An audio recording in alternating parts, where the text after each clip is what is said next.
بند کرو نہیں روشنی بہت زیادہ ہے اور اللہ سب ادھر آ جا پہ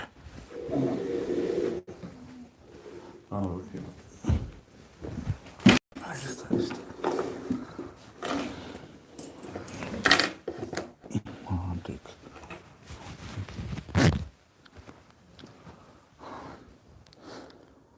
الحمد للہ رب العالمین والصلاة والسلام علی سید المرسلین وعلی آلہ واصحابہ اجمعین اما بعد فاعوذ باللہ من الشیطان الرجیم بسم اللہ الرحمن الرحیم واللیل اذا یسر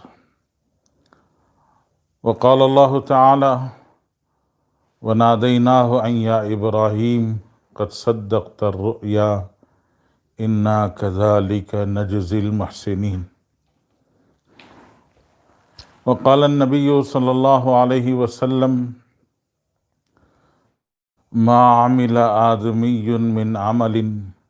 أحب إلى الله يوم النحر أحب إلى الله من إهراق الدم فطيبوا بها نفسا انہو لیاتی یوم القیامت بقرونہا واشعارہا وآبارہا او کما قال علیہ الصلاۃ والسلام. بزرگان محترم خواتین، مائیں اور بہنیں، اللہ جل جلالہ من والہ کا احسان و کرم ہے. اللہ تعالیٰ نے ہم سب کو اللہ اور اس کے رسول صلی اللہ علیہ وسلم کی کچھ باتیں سننے سنانے کا موقع دیا ہے. اللہ تعالیٰ قبول فرمائے. کھڑکی کھولا لو.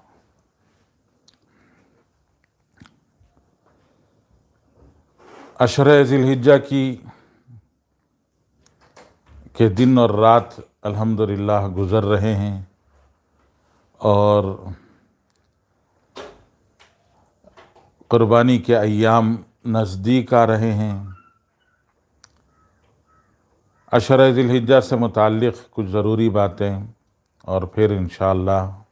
قربانی سے متعلق کچھ ضروری باتیں عرض کی جائیں گی. اللہ تعالی ہم سب کو اللہ کی مرضیات پر، اللہ تعالیٰ کو خوش کرنے والے اعمال پر جمنے کی توفیق نصیب فرمائے. قرآن پاک میں اللہ جل شانہ نے قسم کھائی ہے اور فرمایا ہے والفجر ولیال عشر والشفع والوتر. حضرات علماء فرماتے ہیں کہ والفجر کا والفجر کے معنی ہیں قسم ہے فجر کی، صبح کے وقت کی. صبح کے وقت سے عام صبح بھی مراد ہو سکتی ہے. بعض مفسرین کی رائے ہے کہ والفجر سے مراد عاشورہ کی صبح ہے. حضرت ابن عباس رضی اللہ تعالیٰ عنہ اور چند مفسرین کی رائے ہے کہ والفجر سے مراد 10 ذی الحجہ یعنی یوم النحر، قربانی کے دن کی، عید الاضحیٰ کی صبح مراد ہے. اور حضرات علماء نے بڑی عجیب بات ارشاد فرمائی کہ والفجر، یہ جو عاشورہ کی صبح ہے، عشرہ ذی الحجہ کی صبح ہے، یوم النحر کی صبح جسے کہا جاتا ہے، عید الاضحیٰ کی صبح جسے کہا جاتا ہے، یہ صبح ایسی صبح ہے جس سے پہلے رات نہیں ہے، جس سے پہلے شب نہیں ہے. 9 تاریخ ذی الحجہ کی 9 یوم عرفہ ہوتا ہے. حجاج کرام عرفات کے میدان میں جمع ہوتے ہیں اور وہ اس دن جو حج کا سب سے اہم عمل ہوتا ہے وقوف عرفہ، اس عمل کو ادا کرتے ہیں. وقوف عرفہ کے عمل میں اگر کسی سے دن میں پہنچنے میں تاخیر ہو گئی تو علماء نے لکھا ہے کہ اگر رات میں بھی عرفہ کے میدان عرفات میں اس رات کو بھی اگر کوئی پہنچ گیا تو اس کا بھی حج ادا ہو جائے گا، اس کا حج بھی ادا ہو جاتا ہے۔ حالانکہ عام طور سے سورج کے غروب ہونے کے بعد تاریخ بدل جاتی ہے، 9 تاریخ 10 تاریخ میں بدل جانا چاہیے، لیکن شریعت نے اس میں ہلکی سی گنجائش رکھی ہے اور اس بات کی اجازت دی ہے کہ اگر کوئی یوم عرفہ دن میں وہاں نہیں پہنچ سکا اور رات میں پہنچا تو بھی اس کا میدان عرفات کا وقوف جو حج کا رکن ہے وہ ادا ہو جائے گا اور اس کا حج ادا ہو جائے گا۔ تو اس طرح سے گویا یہ حقیقت میں تو 10 تاریخ کی رات ہونی چاہیے، لیکن شریعت کی جو گنجائش ہے اس گنجائش کو سامنے رکھتے ہوئے علماء نے فرمایا کہ یہ گویا 10 کی رات نہیں، یہ 9 تاریخ ہی کی رات ہو گئی، اور 10 تاریخ اس کے بعد جو آنے والی رات ہے وہ رات 11 کی رات ہے۔ اگرچہ عرفات کے میدان میں یا حج کے عنوان پر جو حجاج وہاں پہنچے ہوئے ہیں، مکہ المکرمہ کو پہنچے ہوئے ہیں، ان کے لیے 10 تاریخ کے دن کے جو اعمال ہیں ان اعمال کو رات میں کرنے کی بھی گنجائش ہے۔ لیکن دستور کے مطابق جو شب پہلے آتی ہے، علماء نے فرمایا کہ 10 یوم النحر کی جو شب ہے وہ شب نہ پہلے آتی ہے نہ بعد آتی ہے۔ تو اس طرح گویا 10 تاریخ کا دن ایک ایسا دن ہے جس دن کے ساتھ میں رات نہیں ہے، تو اس لیے علماء فرماتے ہیں کہ اللہ تعالیٰ نے اسی خصوصیت کی بنا پر اس رات کی قسم کھائی، اس دن کی قسم کھائی، صبح کے وقت کی قسم کھائی، اور اللہ تعالیٰ نے فرمایا والفجری، قسم ہے صبح کے وقت کی، ولیال عشر، اور 10 راتوں کی قسم ہے۔ وہ 10 راتیں ذی الحج کے مہینے کی 10 راتیں ہیں جو پہلی تاریخ سے لے کر 10ویں تاریخ تک کی ہیں، یہ 10 راتیں ہیں۔ ترمذی وغیرہ کی روایت ہے جس روایت سے پتہ چلتا ہے کہ ان 10 راتوں میں جو عبادت کی جائے گی، اس عبادت اور ان راتوں میں کیے جانے والے اعمال کا اجر و ثواب انسان کو ویسے ہی ملے گا جیسے شب قدر کی عبادت پر ملتا ہے۔ تو گویا یہ راتیں شب قدر کے برابر ہیں۔ ان راتوں کی فضیلت اور ان راتوں کا اجر و ثواب شب قدر کے اجر و ثواب کے برابر ہے۔ یہ روایت ترمذی شریف میں موجود ہے۔ اور دن کے اندر جو اعمال کیے جائیں ان اعمال کا اجر و ثواب بھی بہت زیادہ ہے، اور روزہ اگر رکھا جائے تو ایک ایک روزے کا ثواب پہلی تاریخ سے لے کر 9 تاریخ تک 9 دن میں جو روزے رکھے جائیں ان روزوں کا اجر و ثواب حدیث کی کتابوں سے پتہ چلتا ہے، رسول اللہ صلی اللہ علیہ وسلم کے ارشاد سے پتہ چلتا ہے کہ ایک ایک روزہ پچھلے اور اگلے سال کے تمام گناہوں کے لیے کفارہ ہے۔ پچھلے سال کے لیے بھی کفارہ ہے اور اس سال کے آنے والے سال کے لیے بھی کفارہ ہے۔ پچھلے سال کے لیے تو جو گناہ ہو گئے ان گناہوں کی معافی کا اللہ کی طرف سے فیصلہ ہوگا، اور اگلے سال اللہ تعالیٰ گناہوں سے حفاظت کریں گے، یا گناہ ہو جائیں تو ان گناہوں کو بھی اللہ تعالیٰ معاف فرمائیں گے۔ تو دن کے عمل یعنی دن کا جو عمل ہے وہ روزہ ہے،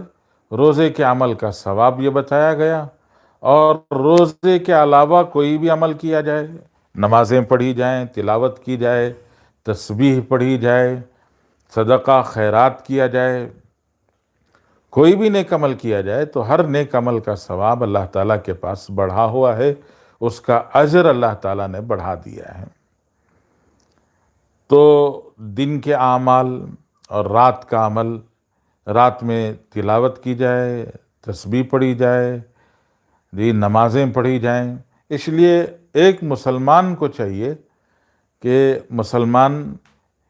ان راتوں میں رات کی عبادت بھی کرے، اور رات کی عبادت کے ساتھ میں دن کی عبادت بھی کرے۔ دن میں بھی کچھ اللہ کا کلام پڑھے، قرآن مجید پڑھے، کچھ تسبیح تلاوت کرے، کچھ صدقہ خیرات کرے، اور رات میں بھی کچھ نمازیں پڑھے،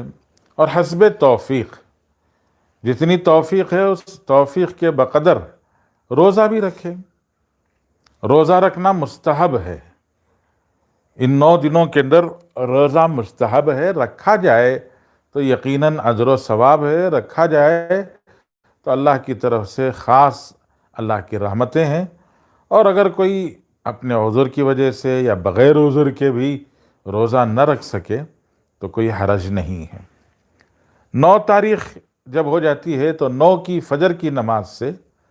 9، 10، 11، 12 اور 13 5 دن تک، 9 کی فجر سے لے کر 13 کی عصر کی نماز تک، ان ایام کو ایام تشریق کہا جاتا ہے۔ اور ان ایام تشریق میں تکبیر تشریق یعنی اللہ اکبر لا الہ الا اللہ اللہ اکبر وللہ الحمد، یہ جو تکبیر ہے، اس تکبیر کو ہر نماز کے بعد ایک دفعہ پڑھنا، مرد ہو عورت ہو سب کے لیے واجب ہے۔ اور 9 تاریخ سے پہلے یہ جو عام دن ہیں ابھی ہمارے پاس ہیں، ان عام دنوں کے اندر بھی حضرات علماء نے لکھا ہے اور فقہا نے بیان کیا ہے کہ عام دنوں میں بھی انسان چلتے پھرتے تکبیر تشریق پڑھ سکتا ہے۔ اور تکبیر تشریق حضرات صحابہ کی خصوصیت اور ان کا عمل رہا ہے کہ وہ راستوں میں، بازاروں میں چلتے ہوئے ان ایام ذی الحجہ میں راستوں پر بھی، بازاروں میں بھی تکبیر تشریق پڑھتے تھے، زور زور سے اللہ اکبر لا الہ الا اللہ اکبر وللہ الحمد پڑھتے۔ اور وہ ان دنوں میں، خاص دن سے جب ایام تشریق ہوتے تو ایام تشریق میں اور زیادہ اس کا اہتمام ہوتا تھا، اور زیادہ اس کی پابندی کی جاتی تھی، اور اس عمل کو خصوصیت کے ساتھ میں کیا جاتا۔ 5 دن ایام تشریق کہلاتے ہیں، اور 3 دن ایام نحر کہلاتے ہیں، قربانی کے دن 10، 11 اور 12۔ یہ 3 دن ایام نحر ہیں کہ قربانی کے دن ہیں۔ 10 تاریخ کی صبح یعنی نماز عید کے بعد سے لے کر 11 اور 12 کی مغرب کی نماز سے پہلے تک قربانی کی جا سکتی ہے، اور قربانی ادا کی جا سکتی ہے۔ تو یہ 3 دن ایام نحر ہیں، قربانی کے دن ہیں۔ اور ایام نحر قربانی کے جو دن ہیں، ان دنوں میں سرکار دو عالم صلی اللہ علیہ وسلم نے فرمایا ما عمل آدمی من عمل یوم النحر احب الی اللہ من احراق الدم۔ ایام نحر میں کوئی بھی انسان کوئی بھی عمل کرے، اللہ کے پاس جو سب سے زیادہ پسندیدہ عمل ہے وہ عمل صرف خون کا بہانا ہے۔ ما عمل آدمی من عمل، آدمی انسان کوئی بھی عمل، من عمل، اللہ کے رسول صلی اللہ علیہ وسلم نے بتایا کوئی بھی عمل، نماز، روزہ تو ان ایام میں مشروع ہی نہیں ہے، آدمی ان 3 دنوں میں روزہ رکھ ہی نہیں سکتا ہے، تو روزے کی تو مشروعیت ہی نہیں ہے۔ اب رہا نماز پڑھے، کوئی تلاوت کرے، کوئی تسبیح پڑھے، کوئی صدقہ خیرات کرے، تو فرمائے کہ یہ جتنے اعمال کرے گا وہ سارے عمل ایک طرف ہیں، اللہ کو ان دنوں میں جو سب سے زیادہ پسندیدہ عمل ہے، احب الی اللہ، اللہ کے پاس سب سے زیادہ پسندیدہ عمل ہے، وہ کون سا عمل؟ رسول اللہ صلی اللہ علیہ وسلم نے فرمایا وہ عمل ہے احراق الدم، خون کا بہانا، جانور کا ذبح کرنا۔ یہ عمل اللہ جل شانہ کو سب سے زیادہ پسند ہے۔ تو اسے ایک بات بالکل واضح ہو گئی، صاف ہو گئی، اور بالکل کلیئر ہو گئی کہ قربانی کے دنوں میں قربانی سے زیادہ اللہ کو کوئی پسندیدہ عمل نہیں ہے۔ قربانی کے دنوں میں قربانی کی رقم اگر کوئی صدقہ کر دیتا ہے، خیرات کر دیتا ہے، تو اللہ تعالیٰ اس صدقے خیرات سے اتنا خوش نہیں ہوتے ہیں جتنا قربانی دینے سے خوش ہوتے ہیں۔ اپنی طرف سے قربانی دے، اپنے مرحوم رشتہ داروں کی طرف سے قربانی دے، اپنے متعلقین کی طرف سے قربانی دے، تو ان دنوں میں اللہ کے پاس جو سب سے پسندیدہ عمل ہے وہ عمل تو بہر صورت بہر حال قربانی ہی کا عمل ہے۔ اس لیے ان دنوں میں قربانی ہی کرنا چاہیے، اور قربانی ہی کے لیے موقع تلاشنا چاہیے، اور قربانی ہی کرنے کے لیے اپنے طور سے ہر طرح کی کوشش کرنی چاہیے تاکہ قربانی کا عمل ہماری طرف سے ادا ہو۔ پھر سرکار دو عالم صلی اللہ علیہ وسلم نے ارشاد فرمایا کہ فطیبوا بہا نفسا، اس کو خوش دلی سے کرو، کہ قربانی کے عمل کو تنگ دلی سے مت کرو، قربانی کے عمل کو خوش دلی سے کرو، کہ بہتر سے بہتر، عمدہ سے عمدہ، نمائش کے بغیر، جہاں نام و نمود مقصود نہ ہو، نمائش سے ہٹ کر عمدہ سے عمدہ، بہتر سے بہتر جانور اللہ کی راہ میں اللہ کے لیے قربان کرو۔ یہ اللہ تعالیٰ کو پسندیدہ ہے۔ نمائش کہیں اللہ جل جلالہ من والہ کو پسندیدہ نہیں ہے، تو قربانی میں بھی اللہ تعالیٰ کو نمائش پسندیدہ نہیں ہے۔ ہاں، نمائش کے بغیر، نام و نمود کے ارادے کے بغیر عمدہ سے عمدہ، اچھے سے اچھا جانور ذبح کرے، یہ بہتر ہے، اس کی کوشش کرنی چاہیے۔ اور جب مشکل سے مشکل کام کی، مشکل سے مشکل زمانے میں، مشکل سے مشکل دور میں آدمی کوشش کرتا ہے تو پھر اس کا انتظام ہو جاتا ہے۔ آدمی کی کوشش، عربی کا بہت مشہور جملہ ہے، عربی میں کہتے ہیں السعی منا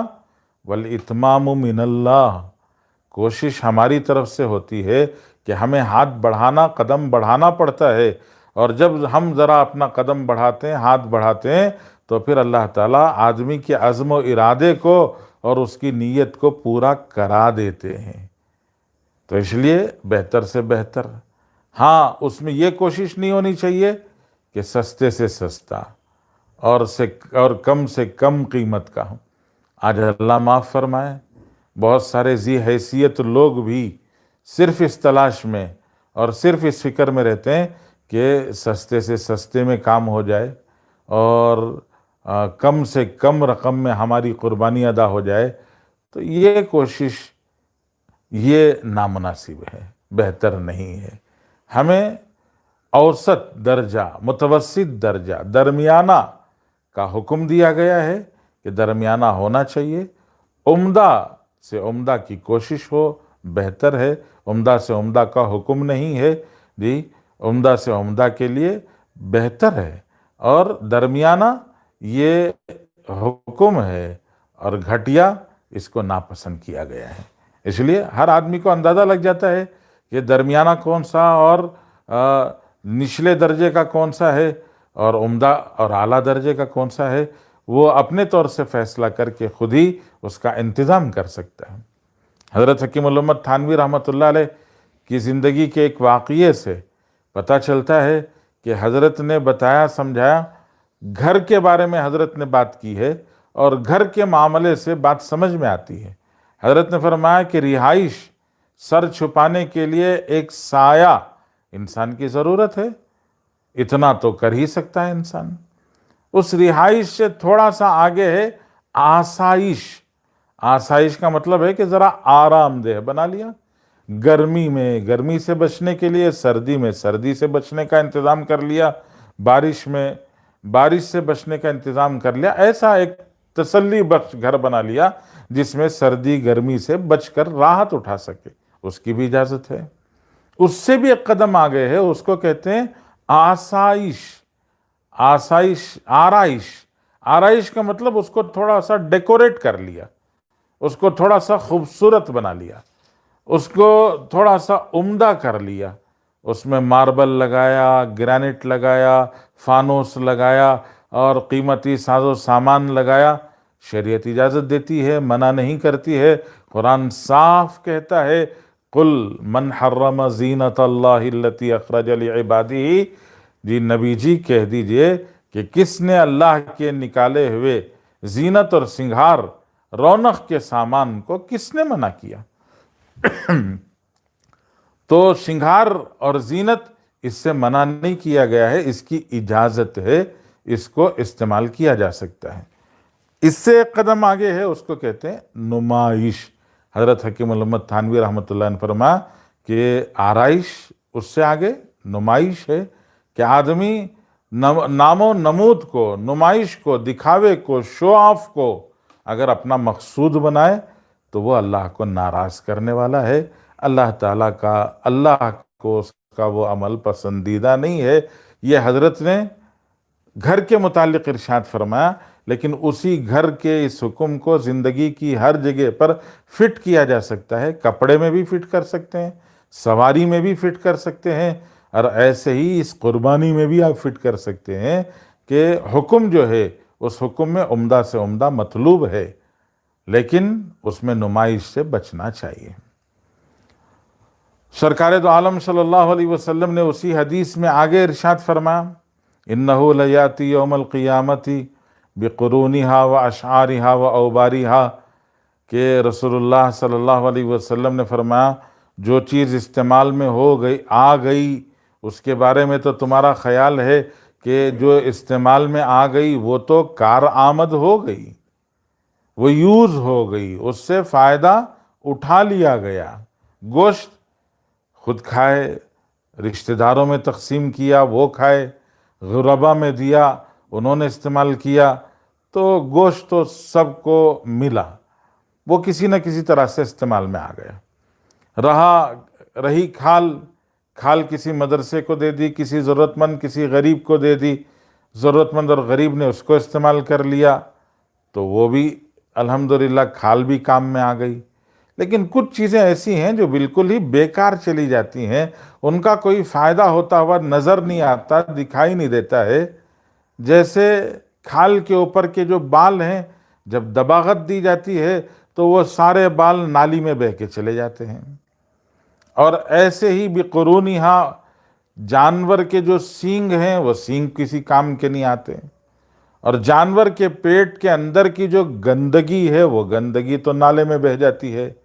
وہ تو کوئی کام نہیں آتی۔ یہ تو بالکل بیکار، بے فائدہ، ان یوزفل، اس کا کوئی فائدہ نہیں ہے، یہ ایسا لگتا ہے۔ لیکن سرکار دو عالم صلی اللہ علیہ وسلم نے فرمایا کہ کل قیامت میں جب تمہارا یہ جانور تمہارے اعمال کے ترازو میں تولا جائے گا تو اس وقت پر یہ جو جن چیزوں کو تم نے بیکار سمجھا وہ بھی ضائع اور بیکار نہیں ہیں، ان کو بھی کل قیامت میں تمہارے نام اعمال تولے جائیں گے، تو اس ترازو میں ان کو بھی تولا جائے گا، ان کو بھی رکھا جائے گا کہ اِنَّهُ لَيَأْتِي يَوْمَ الْقِيَامَةِ بِقُرُونِهَا، اس کے سینگ بھی لا کے رکھے جائیں گے، وَأَشْعَارِهَا، اس کے بال بھی لا کے رکھے جائیں گے، وَأَوْبَارِهَا، اور اس کا وہ پیٹ کی وہ گندگی، وہ مینگنیاں، وہ سب بھی لا کر اعمال کے ترازو میں تول کر اس کا بھی اجر و ثواب دیا جائے گا۔ تو اس لیے سرکار دو عالم صلی اللہ علیہ وسلم نے تاکید فرمائی اور ارشاد فرمایا کہ فطیبوا بہا نفسا، قربانی خوش دلی سے کرو۔ حضرات صحابہ نے ایک دفعہ سرکار دو عالم صلی اللہ علیہ وسلم سے سوال کیا، آپ علیہ السلام سے پوچھا کہ ما ہذہ الاضاحی یا رسول اللہ، یا رسول اللہ یہ جو قربانیاں ہوتی ہیں یہ قربانیاں کیا ہیں؟ تو رسول اللہ صلی اللہ علیہ وسلم نے جواب دیا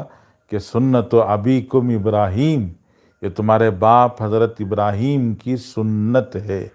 تمہارے باپ حضرت ابراہیم کا طریقہ ہے، تمہارے باپ حضرت ابراہیم کی چھوڑی ہوئی یادگار ہے۔ کہ حضرت ابراہیم علیہ السلام نے ایک بہت زبردست قربانی کا عمل کیا تھا، اور اس قربانی کے عمل کو اللہ جل شانہ نے رہتی دنیا تک کے لیے اس کو یادگار بنا دیا، اس کو ہمیشہ کے لیے سنت بنا کر اس امت میں اور پچھلی امتوں میں اللہ تعالیٰ نے اس کو جاری کر دیا۔ یہ ایک بہت ہی اہم عمل رہا جس کو قرآن نے واضح طور سے بیان کیا ہے کہ حضرت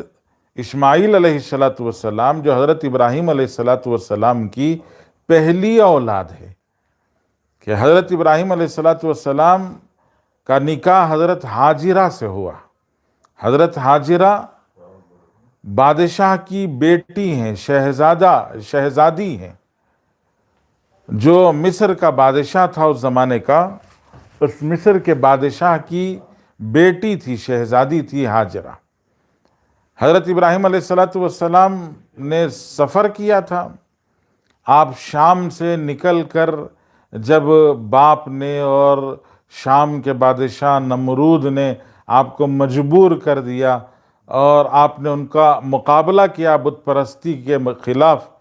تو مجبور کر کے شہر بدر، ملک بدر کر دیا،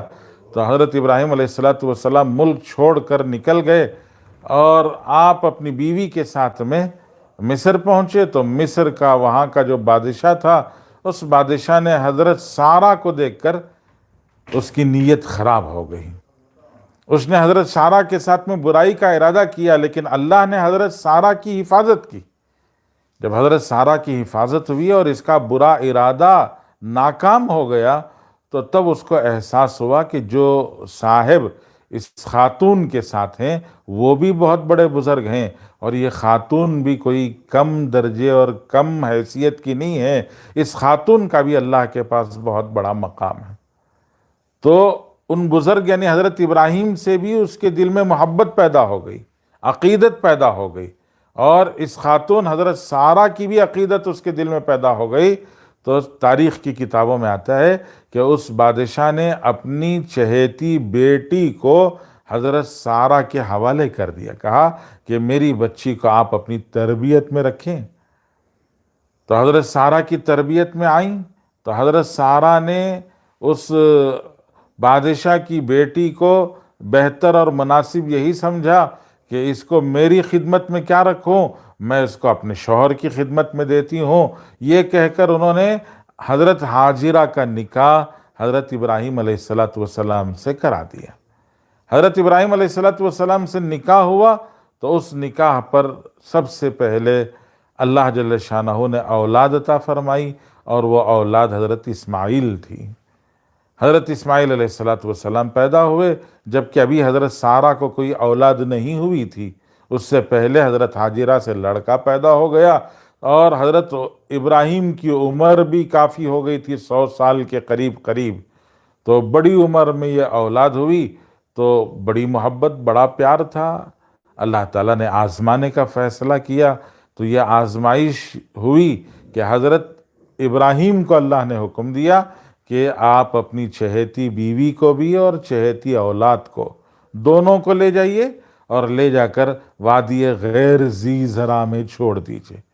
تو حضرت ابراہیم علیہ السلام اپنی بیوی اور اپنے اولاد دونوں کو لے کر وادی غیر ذی زرع مکے کی وادی میں آئے، جو چاروں طرف صرف پہاڑ تھے، اور وہاں لا کر ایک چھوٹی سی جھونپڑی بنا کر ہلکا پھلکا کھانے پینے کا سامان دے کر اپنی بیوی کو اور اپنے اس دودھ پیتے شیر خوار بچے کو وہاں چھوڑ کر حضرت ابراہیم رخصت ہوئے۔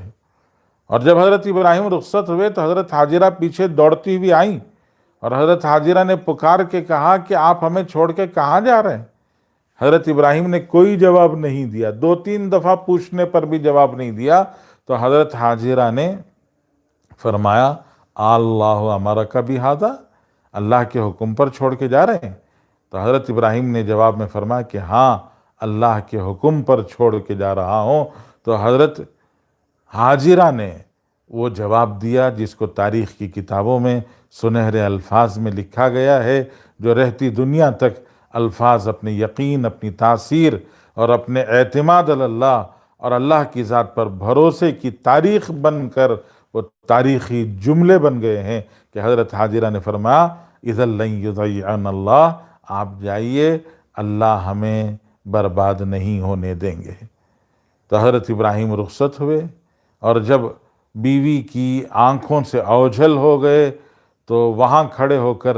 اپنے اللہ سے دعا کی، ربنا انی اسکنت من ذریتی بواد غیر ذی زرع عند بیتک المحرم، پروردگار تیرے گھر کے پاس میں نے اپنی بیوی اور بچے کو بسایا ہے، اور بسا کر میں یہاں سے نکلا ہوں، پروردگار ان کے لیے کھانے پینے کا، ضرورت کی چیزوں کا، لوگوں کی محبت کا ان کے لیے انتظام فرما۔ یہ دعا کر کے حضرت ابراہیم آگے بڑھے۔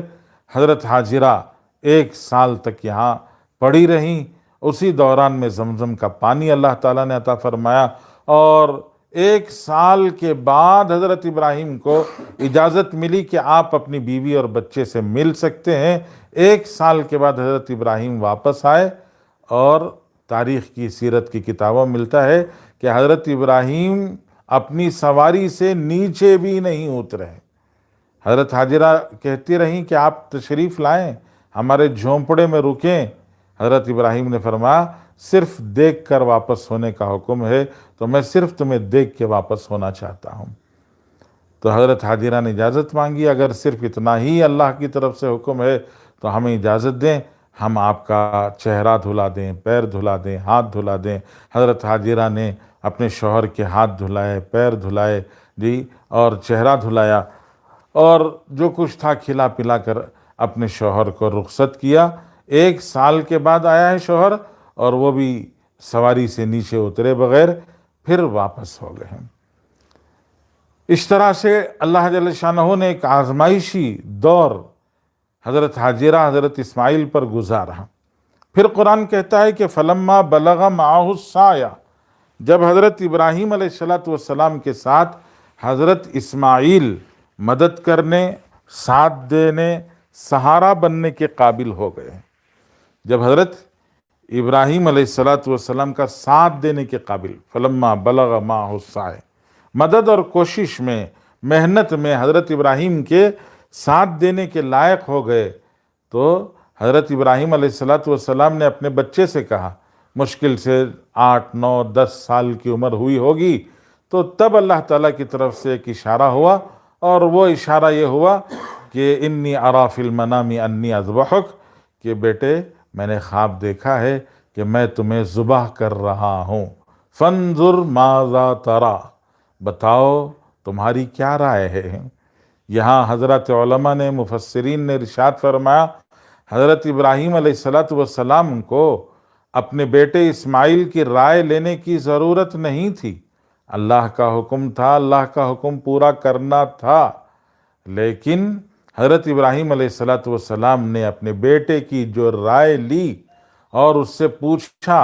اور یہ جو باپ بیٹے کا مکالمہ، گفتگو اور بات چیت ہوئی ہے، اس بات چیت نے ہمارے لیے ایک روشن باب کھول دیا، ہمارے لیے ایک عجیب نور اور روشنی کی زندگی کا ایک عجیب دستور دے دیا ہے کہ حضرت اسماعیل کے جواب سے ایک نمونہ ہمارے سامنے آ گئے۔ حضرت اسماعیل علیہ السلام چھوٹے سے کم عمر کم سن بچے، لیکن ماں کی وہ تربیت، جس ماں نے کہا تھا اذا لن یضیعنا اللہ، اللہ کا حکم بہت بڑا ہوتا ہے، آپ ہمیں یہاں چھوڑ کے جا رہے ہیں اور اللہ کے حکم پہ چھوڑ کے جا رہے ہیں، تو چھوڑ کر جائیے، آپ اللہ کا حکم پورا کیجئے، اور جس اللہ کے لیے آپ ہمیں یہاں اس بے آب و گیاہ سنگلاخ وادی میں، چاروں طرف جہاں صرف پہاڑ اور پہاڑ، کالے کالے پتھروں کے سوا کوئی زندگی کا سامان نہیں دکھائی دے رہا ہے، ایسی جگہ پر اگر آپ ہمیں چھوڑ کے جا رہے ہیں تو ہمیں بھی یقین ہے کہ ہمارا اللہ ہمیں ضائع ہونے نہیں دے گا۔ وہ جو ماں کا یقین تھا، وہ ماں کی تربیت سے بچے کے دل میں پیوست ہو گیا تھا، اتر گیا تھا۔ اس بچے نے جواب میں کہا کہ یا ابت افعل ما تؤمر ستجدنی انشاءاللہ من الصابرین۔ علماء نے فرمایا جملہ بہت چھوٹا ہے، لیکن اس جملے میں معانی کا سمندر بھر دیا گیا ہے۔ حضرت اسماعیل علیہ السلام نے اپنی عاجزی، اللہ سے محبت، باپ سے تعلق، اور اللہ کے حکم کو پورا کرنے کا جذبہ، اور خدا کے حکم کے سامنے اپنے آپ کو فنا کرنے کا جذبہ، یہ سب اس میں بھر دیا ہے۔ باپ کی محبت کا اظہار کیا یا ابتی میں ہے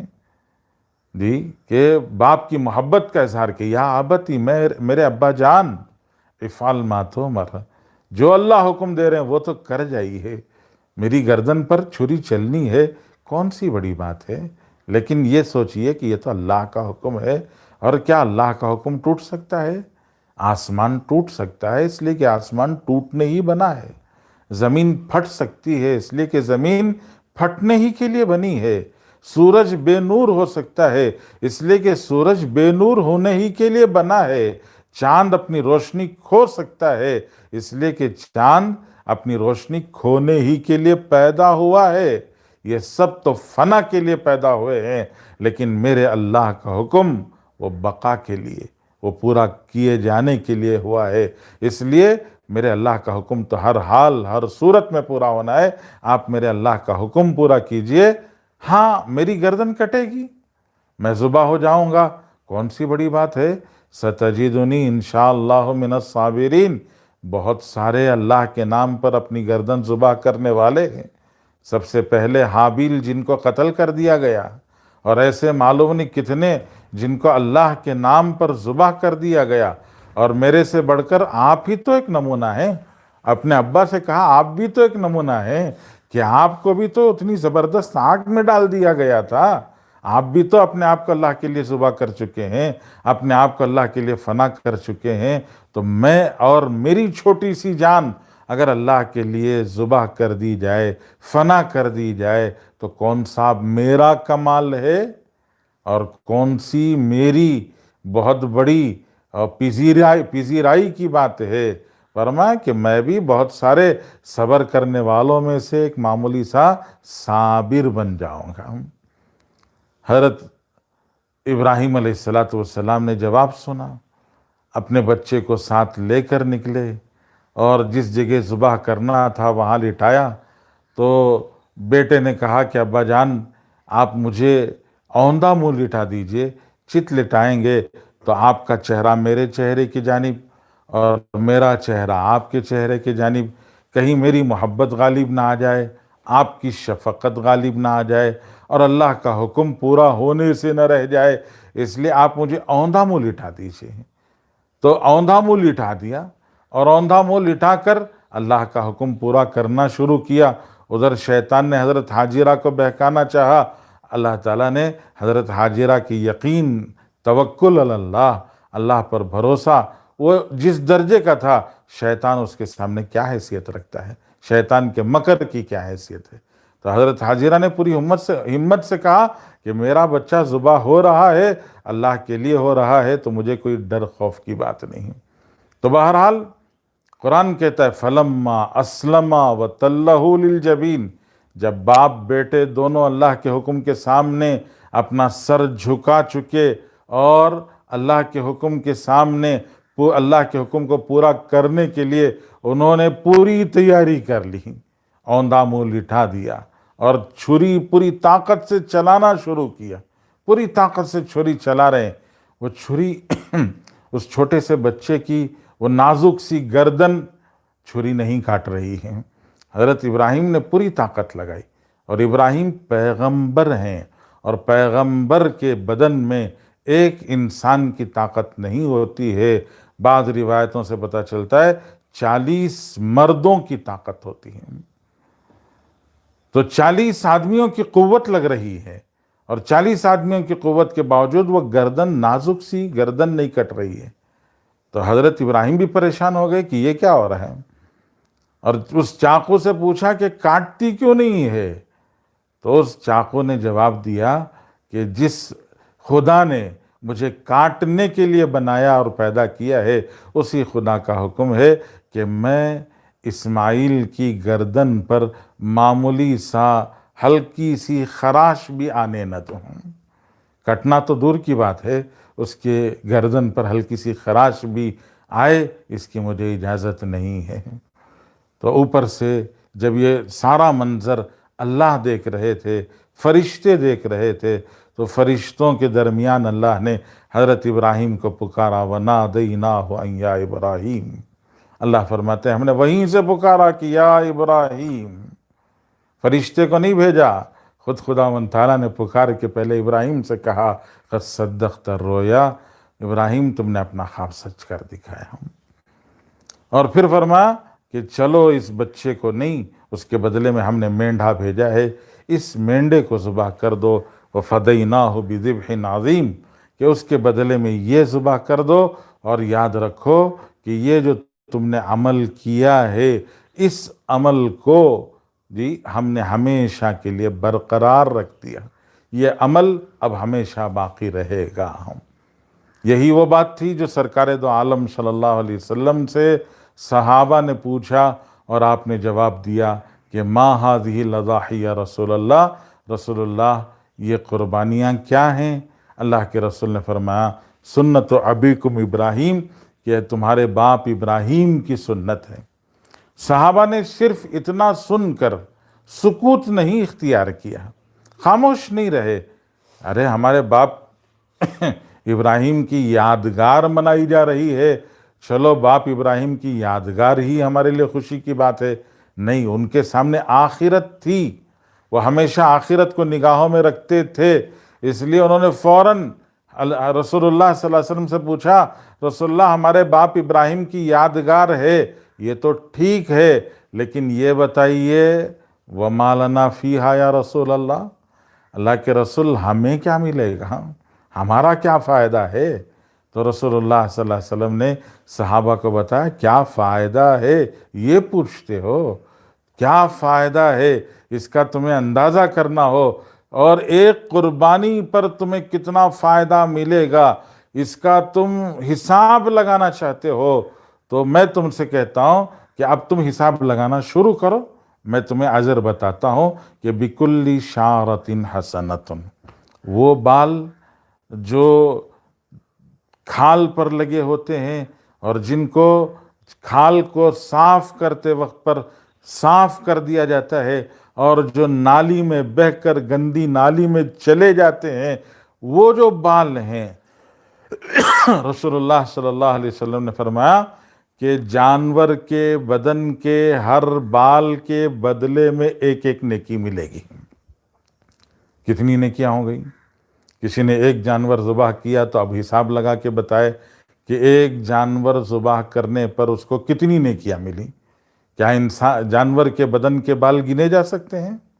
تو جب گنے نہیں جا سکتے تو نیکیوں کا بھی شمار نہیں کیا جا سکتا۔ اور وہ بال جو نالی میں بہہ گئے، ان بالوں میں سے ایک ایک بال کے بدلے میں ایک ایک نیکی ہے، تو جس گوشت کو خود استعمال کیا اس پر کیا اجر، وہ گوشت جو رشتہ داروں میں دیا اس پر کتنا ثواب، اور وہ گوشت جو غربا اور فقراء میں تقسیم کیا اس کا کتنا اجر و ثواب، وہ کھال جو کسی ضرورت مند کو دے دی اس کا کتنا ثواب، یہ اندازہ نہیں کیا جا سکتا ہے۔ اس لیے اللہ کے رسول نے فرمایا قربانی کے اجر کا ثواب تم حساب لگاؤ تو لگا نہیں سکتے، اس لیے ہم تمہیں صرف اتنا بتاتے ہیں کہ تم اندازہ کرو بِكُلِّ شَعْرَةٍ حَسَنَةٌ، کہ ہر بال کے بدلے میں اللہ تعالیٰ ایک ایک نیکی عطا فرمائیں گے۔ جانور قربانی کا ذبح کیا جائے، جیسے عرض کیا شروع میں کہ قربانی کے دنوں میں قربانی کا کوئی بدل نہیں ہے، قربانی کے دنوں میں قربانی ہی عمل ہے، اس کے علاوہ اس کا کوئی بدل نہیں ہے، ہر حال میں ہمیں قربانی ہی کا عمل کرنا چاہیے۔ اللہ ہم کو توفیق عطا فرمائے۔ اور یہ ایک موقع ہے جس موقع پر ہم اپنے مرحوم رشتہ داروں کے ایصال ثواب، سال بھر آپ صدقہ خیرات کر کے ثواب پہنچائیے، سال بھر آپ نمازیں پڑھ کے ثواب پہنچائیے، سال بھر قرآن پڑھ کے ثواب پہنچائیے، سال بھر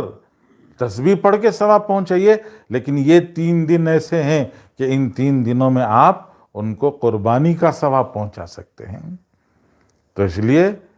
ان دنوں میں اپنی طرف سے قربانی، اپنے مرحوم رشتہ داروں کی طرف سے قربانی، جو صاحب نصاب ہے اس کے اوپر تو قربانی واجب ہے، اور جیسے میں نے عرض کیا کہ قربانی متوسط درجے کی کرنا بہتر ہے، جی یہی مطلوب ہے، عمدہ سے عمدہ کیا جائے، نمائش کے بغیر یہ اللہ جل شانہ کے پاس بہتر ہے، بہت ہی اچھی چیز ہے کہ قیمتی سے قیمتی جانور اور مہنگا سے مہنگا جانور، لیکن بغیر جذبہ نام و نمود کے کیا جائے۔ تو بہرحال ان 3 دنوں میں قربانی ہی اصل عمل ہے، اسی عمل کو ہر صورت میں ادا کرنا چاہیے۔